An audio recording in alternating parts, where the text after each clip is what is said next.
Hey, welcome to SI Now. It is Monday, May 15th. I'm Maggie Gray. Clearly, I am not alone. Robin Lundberg going to be in with me all week long. Looking forward to that. Jordan Schultz, our NBA analyst, is here. We have a lot to talk about, even though I destroyed the meaning of Game 1s a week ago. Forget all that because we have a lot to talk about with this Warriors and Spurs. And Jordan, I think it starts with Kawhi Leonard, him being out now, and we're not sure. We're going to get an update at some point about his availability or lack thereof for Game 2.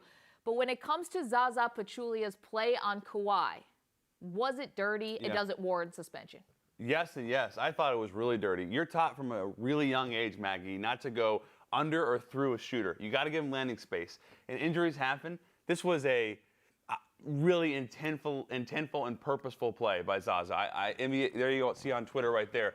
An NBA exec texted me last night that it was awful, it was with intent, and it was absolutely dirty. So any doubt I had about it was no more, because I just think what Zaza did was crap. It was not, you cannot do that against Kawhi Leonard in the playoffs. You think it was purposeful? Because I don't think it was malicious. I would agree it's right on that line of dirty, but he's very awkward, right? Even the way he sets screens and all that stuff. And I wonder if we would have the same vitriol towards it if Kawhi hadn't already hurt his ankle. So his ankle was already hurt, and obviously he wasn't 100% before.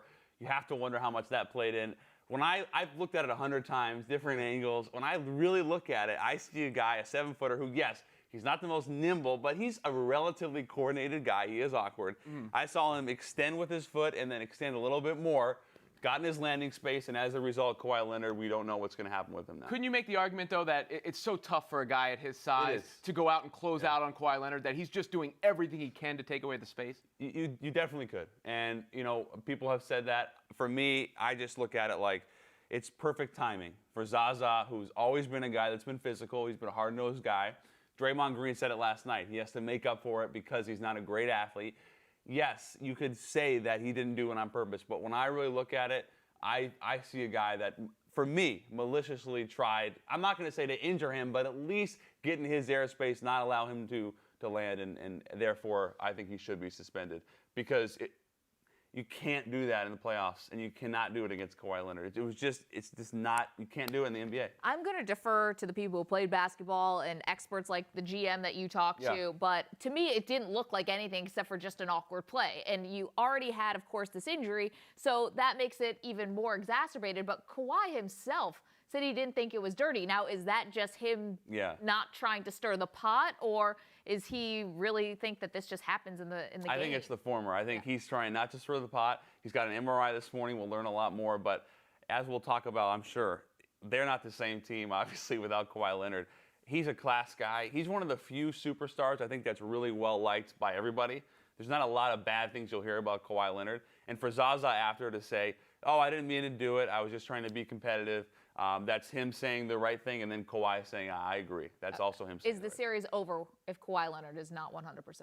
Yeah, because they also don't have Tony Parker. And at some point, you have to wonder with San Antonio, like, they don't have enough one-on-one players. Like, Kawhi's the one guy that can really create his own shot. And without him, there's nothing else they can do from an offensive standpoint to consistently score with Golden State. So I would really, if I'm a Spurs fan, even if Kawhi Leonard's like 60%, this series is done. Series ended yesterday. The Spurs had to have that game. They could have won that game and sacrificed Game 2 to get Leonard healthy, but they're not going to be able to. I mean, the Warriors, in case we're forgetting, have Durant and Curry. You really see that on display in the second half. We remembered from the second half. And that trade-off, if Zaza's suspended, I'll take that in a second, right? A Zaza suspension versus a Leonard injury, because Kawhi is so nasty. You know what he reminds me of? He's sort of a combination of Scottie Pippen and Kobe Bryant. The way he plays offense is a lot like Kobe. The way he plays defense a lot like Scottie. And he's always finding a way to make everybody else better, even if it's not like he's like a robot, as we say, and he's always making the right basketball play. They're going to miss that. So is this a sweep then? I mean, should we just call it a wrap? At one point, Popovich is going to have to make a move. We saw it before in the Rockets series. He goes to DeJounte Murray and obviously still bringing Patty Mills off the bench. Does he have a move left in his arsenal? For me, the mistake that a lot of fans would say is, let's get our best offensive lineup out there and try to outscore Golden State. Popovich knows you can't do that. For me, it's a matter of, let's get our best defensive lineup in, more minutes for Jonathan Simmons, run our offense through LaMarcus Aldridge, who scored in double digits, 6 of 7 games. He had 28 last night, and try to find a way to at least slow down Golden State. but there's nothing you really can do. What are you going to do? You're going to ask Pau Gasol to get you 20? That's not going to happen. I don't know. I like Murray. I think DeJounte Murray gets back into the starting lineup. I think that's a move you have to make because you don't really have a lot more out there. Yeah. I think you have to start just throwing Kyle Anderson just into the fire and see what you have because you don't have that many tools left in the toolbox. David Lee has not been terrible, but he's not consistent. It's almost like LaMarcus, the same thing. Yeah. Although I like seeing LaMarcus get down on the floor, hustling for rebounds. Yeah. But now the team's demoralized because they just blew a 25-point lead in game 1. Popovich went throwback in game 1. That was his game plan. He went with the big guys, tried to control the boards, control the pace. It was working. It worked. Yeah. But you need Kawhi Leonard because he's sort of a bully in that sense. You take him away, the Warriors aren't scared. He's not out there to defend Durant. And as great as Popovich is, he may be the best coach ever, in my opinion. Eventually, you need the tools. And he's just out. I don't know what move you make. He's sitting there with the Scantron and a pen. Yeah, he doesn't have that number 2 pencil. There's only so much you can do to hide Manu Ginobili defensively. There's only so much you can do without Kawhi Leonard. At some point, this would be a bad series. Well, I mean, did the Warriors just take the Spurs' best punch? And no question. The Warriors punch back with coming back from 25. Without a doubt. I mean, Golden State was dead. They were playing the worst game probably since game 1 of the NBA season. And San Antonio, they fired 3 bullets, and they had a chance to put this thing away. Even without Kawhi Leonard, to overcome a 25-point deficit is really hard to do. And they did it, and that hurts a lot. Let me extend the boxing metaphor for a second. Sure. Yeah, they took the punch, but then the guy punching them got a cut above his eye or something, and the fight had to be stopped. That's the real problem. Because we all knew once Leonard was gone, and you see that lead go to like 17, you're like, all right. Then this it's is 12. gonna happen. I know this fight. This is Klitschko-Lennox Lewis. That actually happened in real life. I'm thinking more Mike Tyson Punch-Out. But yeah, it's the same deal. Yes, okay.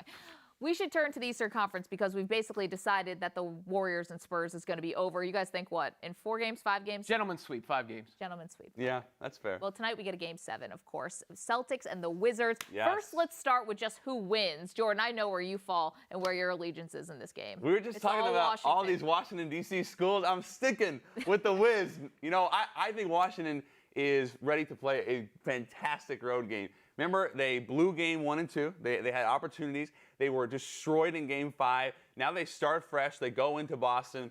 Got to get, as we've said all series, got to get Beal and Wall going early, and then you can kind of facilitate Porter and Gortat and Morris in there as well. But I like Washington on the road. For all the talk of the regular season being meaningless, I think this is when it has some meaning. Yeah. What we've seen, these two teams are pretty close. Give me the tie, home court, Boston, tough place to play. I know. I think Boston is going to win, but this goes to my next question, which is who will give the Cavaliers a better series? I think it's probably Washington, but they're not going to advance, in my opinion, because I don't think they are experienced enough to win a Game 7 on the road. I'm with that. I think Boston wins tonight, but the Wizards would be a little bit more dangerous with Wall's ability to drive and kick and all that stuff. Ultimately, though, it's the who's going to lose to LeBron Invitational. Yeah. Let's all be honest. You get a T-shirt for that, a trophy? That's fair. I would say Washington, despite the fact that Boston has more depth, I think Washington's guards, 2 big guards, physical guards, then you throw in the ability of Morris to pick and pop. Just for me, a little bit more of a challenge for Cleveland. But ultimately, to Robin's point, this thing's not going to matter. I think it's good for Washington that they had an extra day, that they didn't have to play yesterday, because that emotion of Game 6 and Wall hitting the three-pointer, I think, was almost an emotional peak that I don't know if they'd be able to then rise up for a Game 7, which is going to be also where nerves are going to be frayed and everyone's going to be incredibly intense.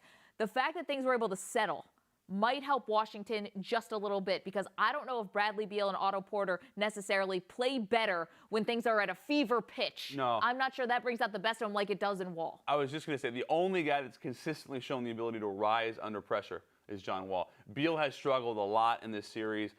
He's a great player, but you got to get him going early. And then with Porter, it's like if he's not making his threes, he's not really helping you that much offensively. I totally agree. Wall's the best player in the series. Yeah. And in fact, if you're looking at this playoffs as a whole, He's I'm not probably sure been the best. anyone has done more to elevate themselves in perception than John Wall. The only guy is LeBron, but he's already there. Yeah, it's like a Wall and James Harden, just like that's not but good. James is Harden going the wrong after direction. The 2 for 11, 6 turnover. I know, he's going down, Wall's going up. Jordan, thank you so much. Tuesday, of course, the draft lottery. One of my favorite conspiracy theories in sports. I'm hanging on to it, even if I've been disproved. Here is Andrew Perloff on how to make this annual exercise more fair for the league and its teams.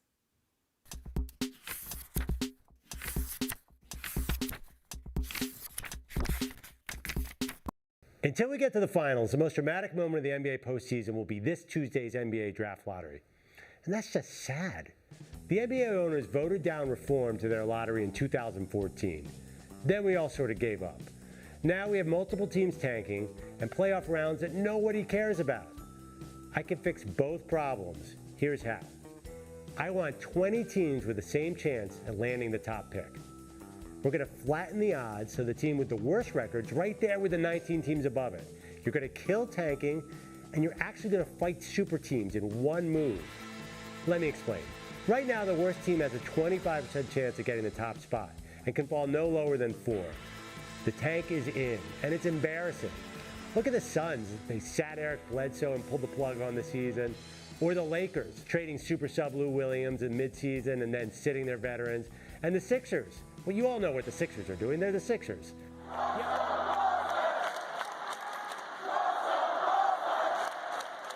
The irony is that these teams are tanking for players that aren't going to help them anytime soon.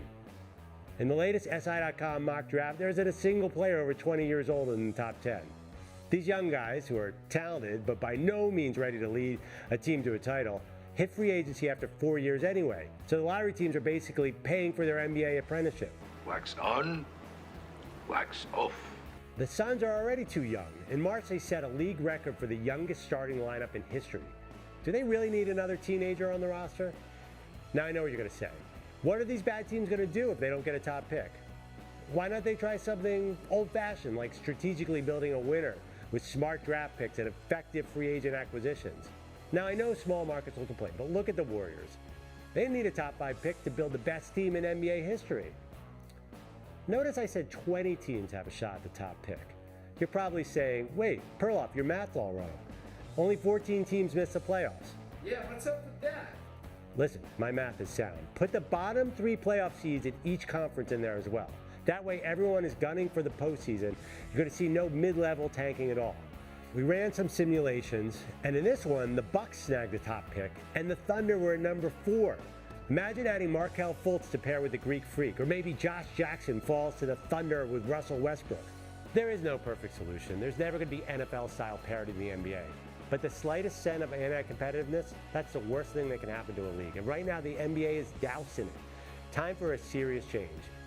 And while we're at it, ping pong balls, isn't that a little low tech? It's basically just putting ripped up pieces of paper in a hat. Come on, step it up, NBA.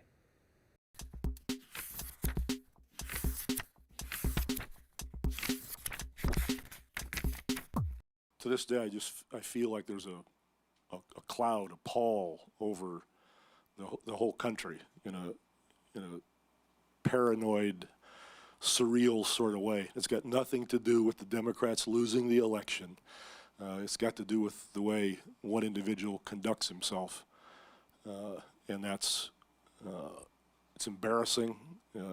It's dangerous to our institutions and what we all stand for and what we expect the country to be. But for this individual, he's in a game show. And everything that happens begins and ends with him, not our people or our country. Every time he talks about those things, that's just a ruse. That's just disingenuous, cynical, and fake. All right, not your normal basketball talk. That was Greg Popovich in his pregame press conference before Game 1 against the Warriors. First thing, Robin, I'm just curious, are you surprised that Popovich would go this deep into a political answer, considering how far we are into the playoffs, how much his team is the underdog in this series, and are you just surprised that he would take the conversation away from basketball at all? Absolutely not. I mean, he's already done it throughout these playoffs, and Greg Popovich has put it very bluntly before that there's a big difference between real life and basketball and what they're doing out there. And I think he wanted to make sure, actually, I think he feels a personal responsibility given the forum that he has to voice his concerns. We're always so curious about how Pop's going to answer a question. The question that led to that very thoughtful answer was, how do you feel about things that are going on in the world? That's it. You never know what to ask Greg Popovich to get him to say something really insightful. And, I just start getting curious about, whether or not he's going to get the type of backlash that we've seen other either athletes like Colin Kaepernick or other coaches like Steve Kerr? Is he going to get the backlash that is normally reserved for anyone who steps, quote unquote, out of their lane? And do we get the whole stick to sports argument when it comes to Popovich? You're always going to get that. I mean, that silent or majority doesn't really speak out. The loud minority does a lot. So Popovich, I'm sure, is hearing it, but that's part of the reason for doing something like this and having the gravitas, which is good for him, but really the courage of your convictions to come out and say it, because really he articulated what a lot of people are thinking, that they don't really have the way to put into words perfectly. This sense of it's not left versus right, but right versus wrong. Wonder if it had been a sentiment of the complete opposite direction, if it had been a sentiment in support of our president, if he would get a similar reaction, perhaps different reaction, if he would actually go out on a limb, because that opinion does not seem as popular in the NBA right now. Well, I think this is the popular opinion across the country, period. And if he went the other way, I mean, look, part of the reason Pop is so respected by players and the media, the like, is because he'll be honest like this. If he went the other way, his players might not show up for the game. Okay, but here's the thing. People are respectful of Pop in a lot of ways because he's a winner. And to me, I'm not so sure if that's right. Like, if you believe that Greg Popovich's words hold more weight just because he's won championships, to me, that's dangerous. Because why, if you're good at one thing, which is coaching basketball, what does it have to do with another thing, which is being political? And to me, I think anyone who has their platform has the right to use it. And I'm all for anyone speaking out, whether they're on the right side, left side, whatever it may be. But I'm just curious if Popovich gets a pass in a lot of ways just because he's been successful in basketball, which to me, just that seems ludicrous to me. Well, respect is earned on the sport of play by your results, right? Bill Belichick has your respect, whether you like him or not. There are plenty of people who hate Belichick, but they respect him. You realize that, the Patriots, you pencil them into the AFC Championship game every year. The Spurs are the Patriots of the NBA, but I think it goes beyond just that, Maggie, because I think Popovich is articulate. You hear what he says. It's honest, and it resonates. It's the words that a lot of people are searching for. So I promise you, there were a bunch of people who heard that yesterday, his players included, who went, yes, that's exactly how I'm feeling. Thank you for saying it. I feel like Colin Kaepernick is articulate as well. Yet he gets a wave of backlash and sits home right now, not signed by a team. And I feel like the only thing that's different, people say, well, Popovich is successful. Well, what does it matter? I mean, Colin Kaepernick can be articulate. He can voice his opinion, yet he doesn't get received in a lot of ways like Popovich, which is, wow, great point. It's, hey, you took a knee, you took a stance, so now you could potentially be blackballed from the NFL. Yeah, and people were looking to make it all about Kaepernick versus some of the issues he was talking about, so therefore some of the missteps he made were amplified. But the big difference there, I think, is the NBA and the NFL.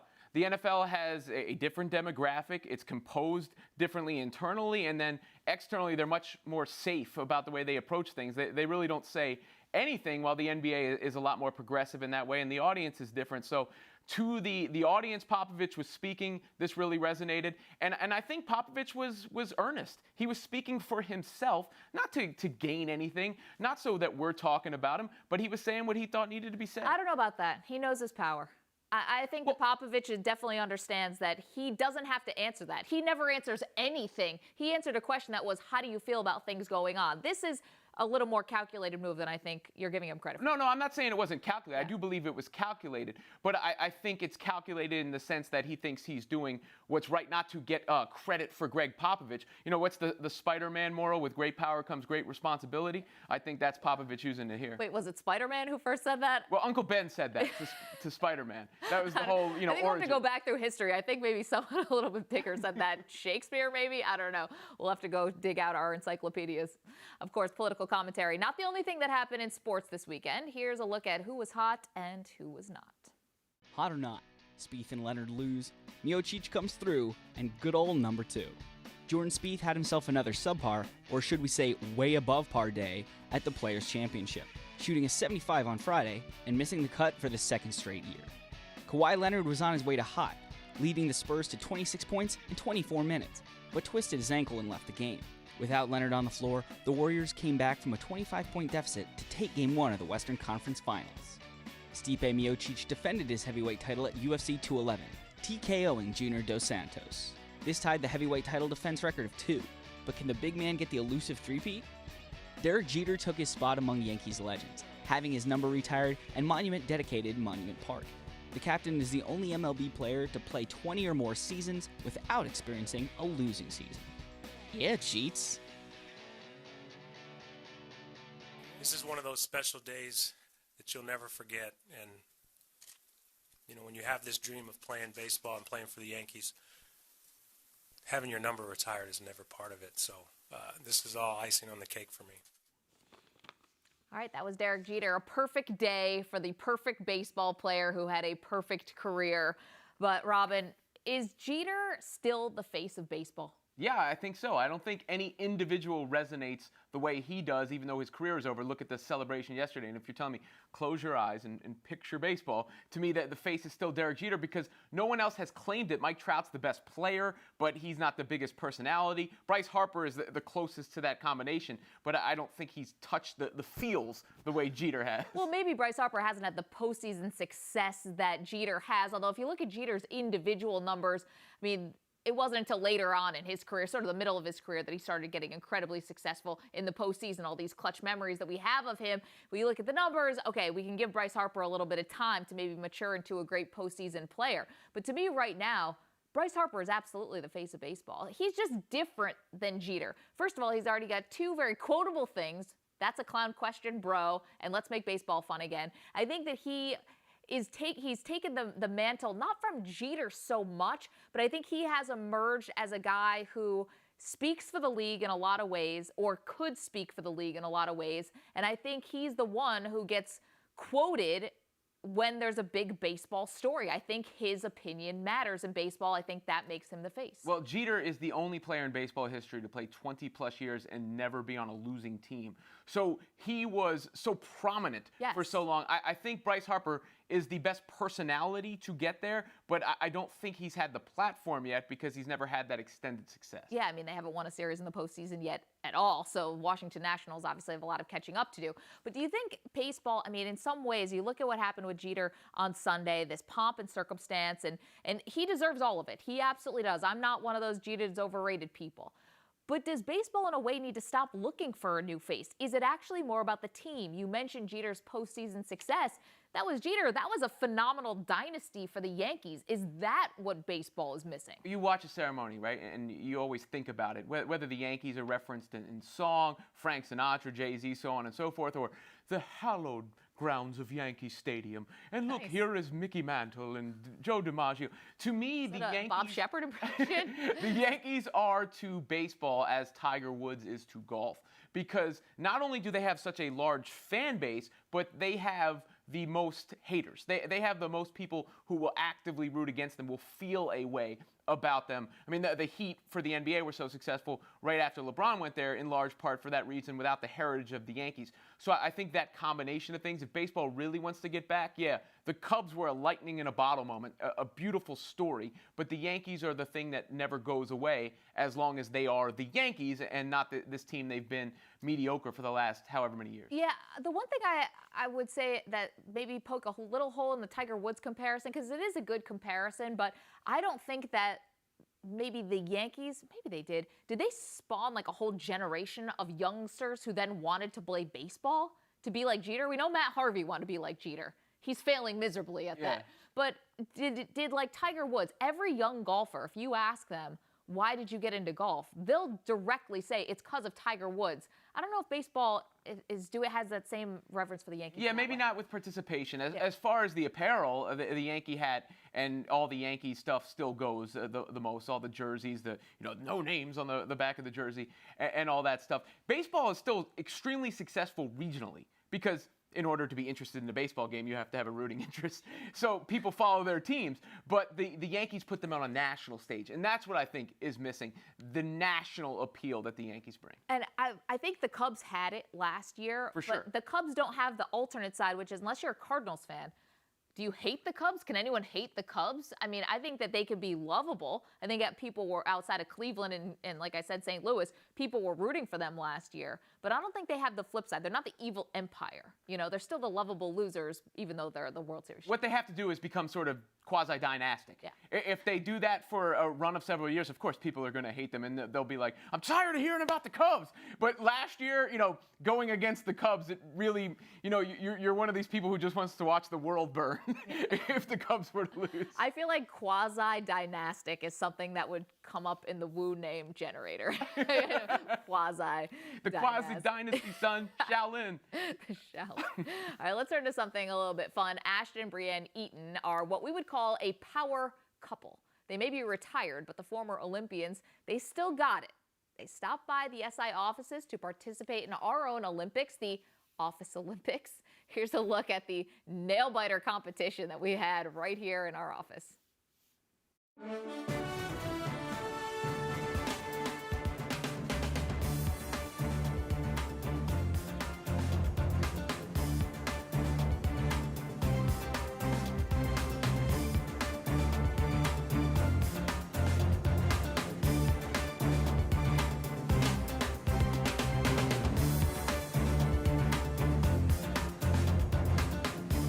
Three, two, one, go. Come on, Bree.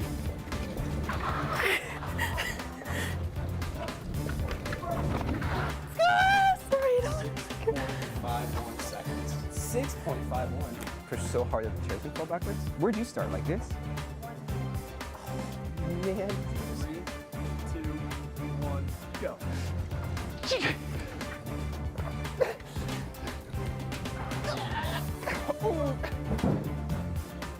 5.6. Yeah!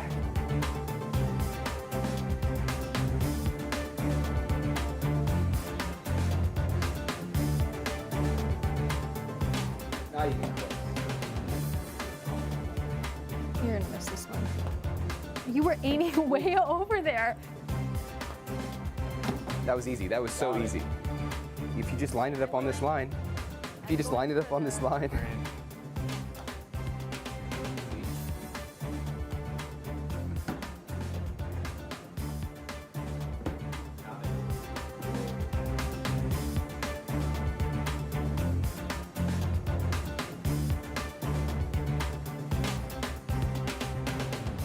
Okay, here we go. Yes!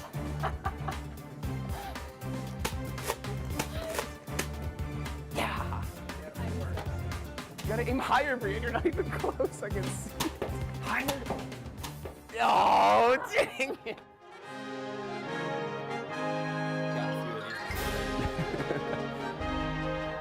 There. Thank you. Congratulations. You guys are here for a much bigger cause. Do you want to tell us a little bit about that? Yeah, so we are involved this year with Team in Training. Basically gets people together to raise money by running marathons. That's how it initially started. And now they've expanded to hiking and triathlons and ultra marathons and I think even like climbing now. So yeah, it's a fun way for people to get involved in raising money. So Team in Training is a group within the Leukemia Lymphoma Society. So all this is to raise money for the research and the fight against blood cancer. You're trying to attach the purpose to helping save somebody's life potentially to also bettering your own by staying fit. So those two combinations are really good.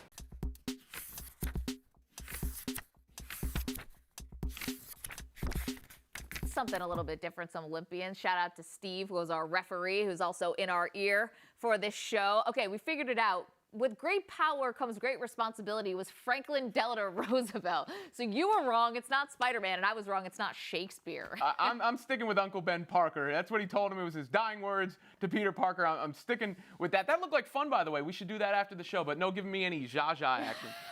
I didn't think it was dirty, so I don't know what you're talking about. Robin, thanks a lot. Appreciate you being here. We'll see you tomorrow. We'll see all of you tomorrow at 10:30 a.m. Eastern for a brand new episode of SI Now. Of course, keep it locked to SI.com for all the latest news, maybe a Kawhi Leonard MRI update if we're lucky. And of course, follow us on Twitter at SI Now Live. Enjoy your Monday. We'll see you tomorrow.